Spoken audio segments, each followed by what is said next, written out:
से छीनना पड़ेगा, मांगने से कुछ नहीं होगा।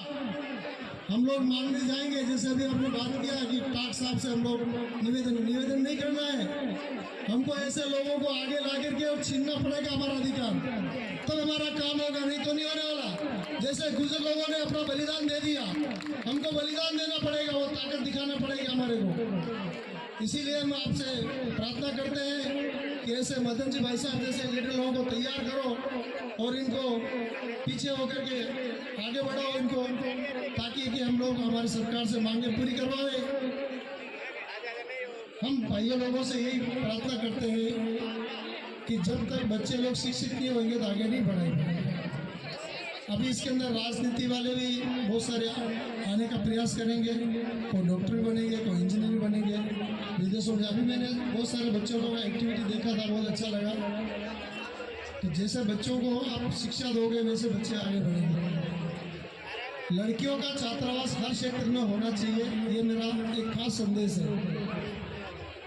मैं ज़्यादा मेरा टाइम नहीं लेता हूँ। वैसे जितने भी छात्रावास बन रहे हैं, जैसे कोटा में है, कुचामण में है, यहाँ पर है, मेरता में है, बहुत सारे छात्रावास में मैं सहयोग कर रहा हूँ।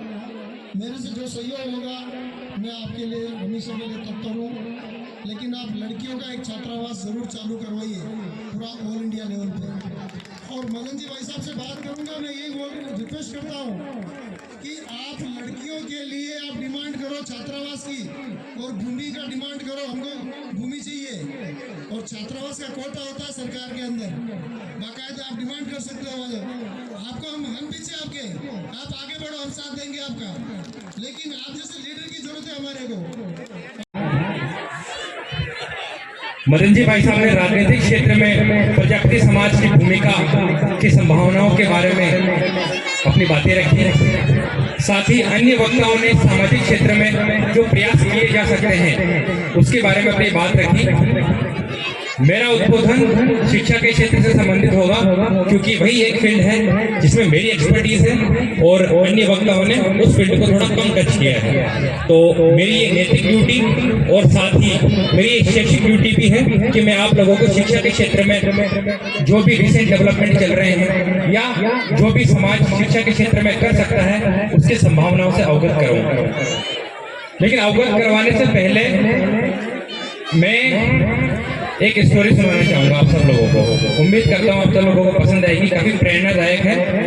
बचपन में पैसे ना होने के कारण कभी पढ़ाई को डिसकंटिन्यू रखना, साथ में एक अच्छी शिक्षा ग्रहण न कर पाना, इसके अलावा हायर स्टडीज के लिए समाज के ताने बाने सुनना, क्योंकि उस समय हायर स्टडीज इतना कॉमन नहीं था। और साथ में विवाह करके वो नवविवाहित जोड़ा एक राजस्थान के ही एक छोटे से जिले में प्रवेश करता है और सपना देखता है कि जो चीजें हमने अचीव नहीं की वो हमारे बच्चे करें। इसी क्रम में माता अशिक्षित होने के कारण अपने बच्चों की शिक्षा के लिए रेलवे की बोगी में जो कोयला भर कर आता है उसे खाली करती है। अपने खून पसीना एक करके दिन की दिहाड़ी एकत्र करके वो माँ अपने बच्चों को पालती है। पिता दिन भर 12 से 14 घंटे कार्य करके अपने बच्चों की उच्च शिक्षा के लिए, एक उज्जवल भविष्य के लिए शोर शराबे में खून पसीना एक करके मेहनत करता है और कुछ पूंजी अर्जित करता है। इसे वो बेच लेते हैं, बच्चे बड़े होते हैं, सपना देखते हैं और इसी सपने को पाने के क्रम में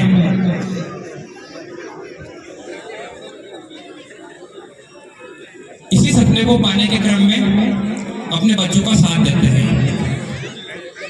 उनके 3 बच्चे थे, एक बड़ी बेटी जो कि आज राजस्थान के सबसे बड़े मेडिकल कॉलेज से पास आउट होकर डॉक्टर बनती है।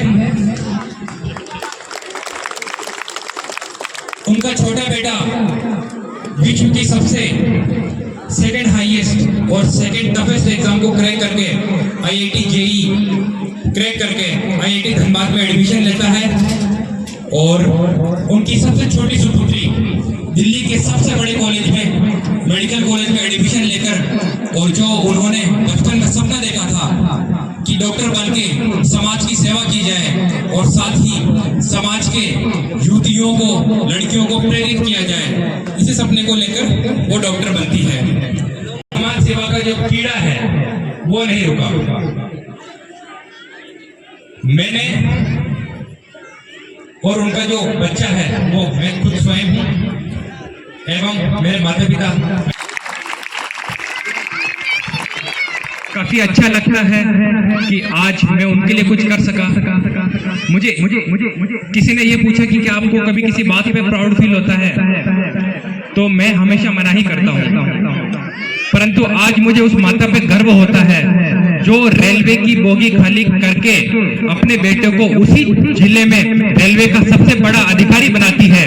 तो मुझे इस बात पे गर्व होता है कि समाज में अगर एक अशिक्षित बिना पढ़ी हुई एक नारी अगर ऐसा कर सकती है, तो मेरे अनुसार इस समाज की सभी स्त्रियां अपने बच्चों को IAS, IPS जरूर बना सकती है, जरूर बना सकती है। ये सपना हमारा है और हम इसको साकार करके रहेंगे। जब मैं नौकरी का इंटरव्यू देने गया तो चपरासी की नौकरी का इंटरव्यू देने गया, वहां कोई इमाम बोलते हमारे कोई चीज ऐसे बैठे थे, उन्होंने कहा यार चपरासी मत बनाओ इनको, नहीं तो जिंदगी भर यही दिमाग में रह जाएगा। तो सेल्स की कंपनी थी, वहां लगाया। उसमें कहा कि 4 महीने में मोटरसाइकिल मिल जाएगी, आप 60 मशीन भेज दो। तो सबसे ज्यादा अगर टीचर नहीं मिलते हैं तो मेरे ख्याल से इस समाज के मिलते हैं। ये हमारे पटवारी जी बैठे, मुकेश जी, में भी पूछ रहा था मुकेश जी कितने साल में नौकरी लगे थे, तो इन्होंने कहा मैं 22 साल की उम्र में नौकरी लगा था और मैं झुंझुनू चला गया था, वापस आने के किराए के पैसे नहीं थे तो कोचिंग के अंदर पढ़ाने लग गया। पढ़ाते पढ़ाते फार्म भर दिया और कब पटवारी बन गया मुझे पता ही नहीं है। लेकिन आज वो इस और अप्रत्यक्ष रूप से जुड़े हुए मैं सभी छात्रावास के निर्माण में कार्य करने वाले, योगदान देने वाले भामाशाहों को नमन करता हूँ, प्रणाम करता हूँ, अभिनंदन करता हूँ। मैं निशब्द हूँ। आज मेरे पास उनका धन्यवाद देने के लिए शब्द नहीं है। मैं अपनी शब्दावली के अंदर शब्द ढूंढ रहा हूं कि मुझे शायद कोई शब्द मिल जाए, क्योंकि ऐसे सपने को साकार करना, ऐसे सपने की परिकल्पना करना ये कोई सामान्य व्यक्ति नहीं हो सकते। ये जो ईश्वर के भेजे हुए वो लोग हैं जिनकी वजह से इन बच्चों का भविष्य सुधरेगा। किसी भी समाज के लिए, किसी भी गांव के लिए, किसी भी देश के लिए, किसी भी राष्ट्र के लिए, किसी भी जिले के लिए अगर सबसे महत्वपूर्ण है तो विकास की सबसे पहली सीढ़ी होती है शिक्षा। हमारे अगर हम शिक्षित होंगे तो हम विकसित होंगे, और हम विकसित होंगे तो जागरूक होंगे। हमारा जो स्तर है वो बढ़ेगा, हमारा लिविंग स्टैंडर्ड भी बढ़ेगा। आज इस प्रांगण के अंदर आप सब छात्र छात्राओं को सम्मानित करने का अवसर मिला। आप हमारी प्रतिभाएं वो है जिन प्रतिभाओं के कारण आज हम सब यहाँ पे मंच की लगाकर हम सब इकट्ठे हुए। ये प्रतिभाओं के समर्पण, त्याग और तप और तपस्या के कारण आज मुझे भी ये मंच पर बोलने का मौका मिला। आपकी ये तपस्या केवल आपकी नहीं है, आपके माता पिता का भी इसमें पूर्ण योगदान है, आपके गुरु का भी पूर्ण योगदान है। आपके इस कठिन परिश्रम में कहीं उनके आपके माता पिता ने भी बहुत परिश्रम किया है। आपके गुरु को देखनी पड़ेगी कि ये जो सफलता है, ये सफलता की सीढ़ी, ये सफलता की सीढ़ी बच्चों यहीं तक नहीं रुकनी चाहिए। आपकी सफलता का सफर यहीं खत्म नहीं होना चाहिए। इस सफलता का सफर जो है वो दिन प्रतिदिन और आगे बढ़ना चाहिए।